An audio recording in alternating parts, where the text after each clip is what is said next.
science of self-control.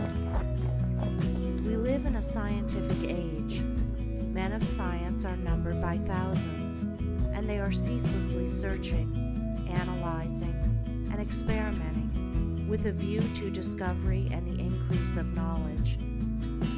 The shelves of our libraries, both public and private, are heavy with their load of imposing volumes on scientific subjects, and the wonderful achievements of modern science are always before us, whether in our homes or in our streets, in country or town, on land or sea.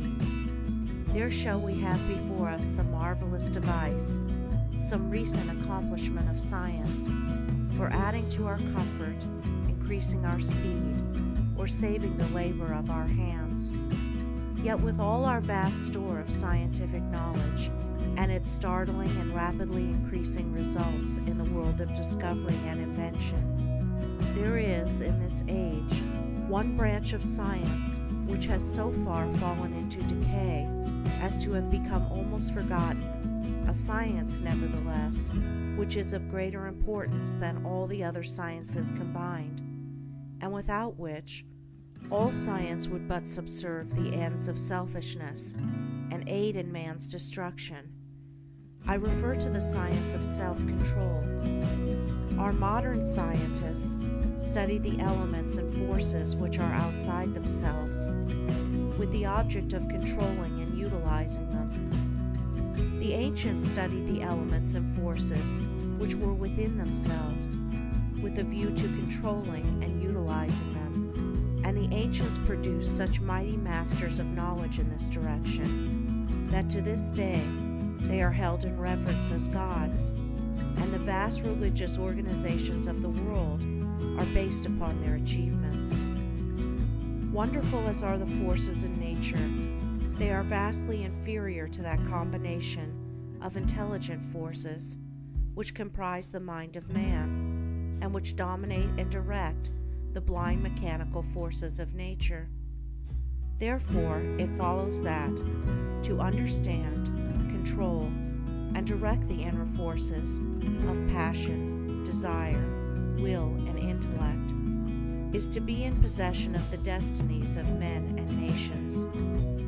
As in ordinary science, there are, in this divine science, degrees of attainment, and a man is great in knowledge, great in himself, and great in his influence on the world, in the measure that he is great in self-control. He who understands and dominates the forces of external nature is the natural scientist, but he who understands and dominates the internal forces of the mind is the divine scientist, and the laws which operate in gaining a knowledge of external appearances operate also in gathering a knowledge of internal varieties.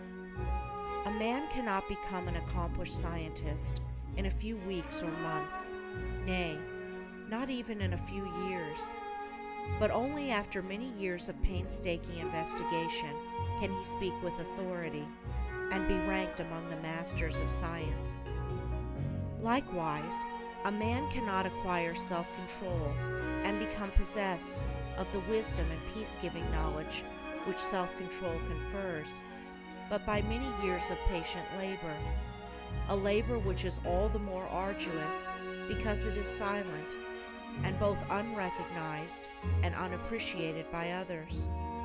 And he who would pursue this science successfully must learn to stand alone and to toil unrewarded, as far as any outward emolument is concerned.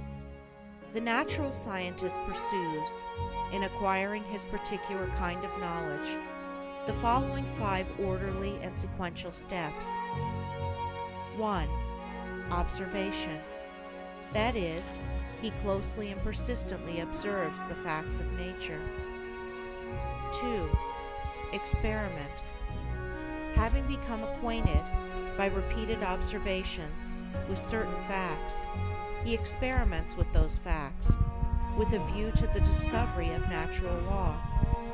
He puts his facts through rigid processes of analysis, and so finds out what is useless and what of value, and he rejects the former and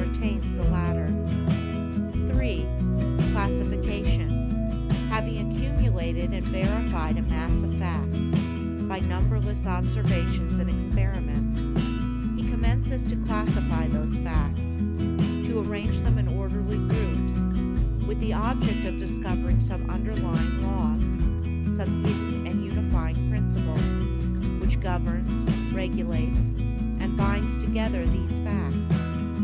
4. Deduction. Thus he passes on to the fourth step of deduction. From the facts and results which are before him, he discovers certain invariable modes of action, and thus reveals the hidden law of things. 5. Knowledge. Having proven and established certain laws, it may be said of such a man that he knows. He is a scientist, a man of knowledge. But the attainment of scientific knowledge is not the end, great as it is. Men do not attain knowledge for themselves alone, nor to keep it locked secretly in their hearts, like a beautiful jewel in a dark chest. The end of such knowledge is use, service, the increase of the comfort and happiness of the world. Thus, when a man has become a scientist, he gives the world the benefit of his knowledge, and unselfishly bestows upon mankind the results of all his labors. Thus, beyond knowledge, there is a further step of use, that is, the right and unselfish use of the knowledge acquired, the application of knowledge to invention for the common weal.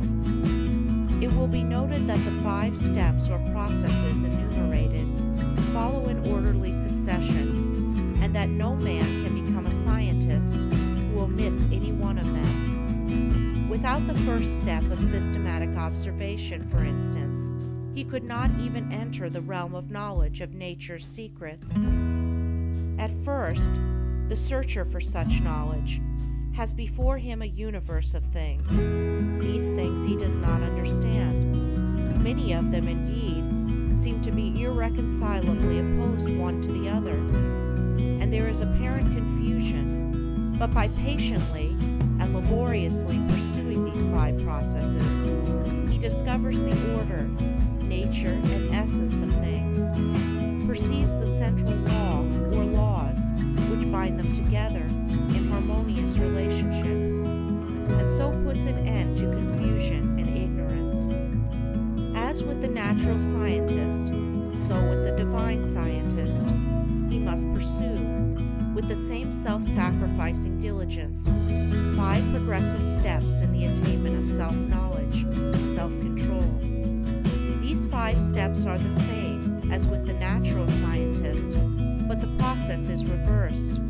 The mind, instead of being centered upon external things, is turned back upon itself, and the investigations are pursued in the realm of the mind, or of one's own mind, instead of in that of matter. At first, the searcher for divine knowledge is confronted with that mass of desires, passions, emotions, ideas, and intellections, which he calls himself, which is the basis of all his actions, and from which his life proceeds. This combination of invisible, yet powerful forces appears confusedly. Some of them stand, apparently, in direct conflict with each other, without any appearance or hope of reconciliation. His mind in its entirety, too, with his life which proceeds from that mind, does not seem to have any equitable relation to many other minds and lives about him. And altogether, there is a condition of pain and confusion from which he would fain escape. Thus he begins by keenly realizing his state of ignorance. For no one could acquire either natural or divine knowledge if he were convinced that without study or labor he already possessed it. With such perception of one's ignorance, there comes the desire for knowledge, and the novice in self-control enters upon the ascending pathway, in which are the following 5 steps. 1. Introspection. This coincides with the observation of the natural scientist. The mental eye is turned